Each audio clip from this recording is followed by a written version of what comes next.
നമ്മൾ ഇന്നുള്ളത് വെട്ടിച്ചിറ കരിപ്പോളിലാണ് കേട്ടോ. വെട്ടിച്ചിറക്കുന്ന് വട്ടപ്പാറ പോകുന്ന റൂട്ടിൽ ആണുള്ളത്. ഇവിടെ നിന്നുള്ള മനോഹരമായിട്ടുള്ള ദൃശ്യങ്ങളൊന്ന് കണ്ടു നോക്കാം. കാലക്കനവിനിൽ കാതൽ കൊണ്ടേ കൺവിഴിത്തേനവൻ കാണവില്ലേ,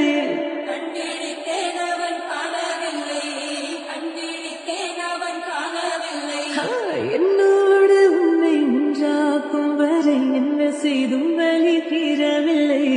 கண்ணான கண்ணே என் கண்ணாளா, என் உள்மன காதலை கண்டாயா, கருமை கொண்ட கண்ணோக்கி போய் சொல்லி நின்றாயா போதும். காலை கனவினில் காதல் கொண்டேன், கண் விழித்தேன் அவன் காணவில்லை.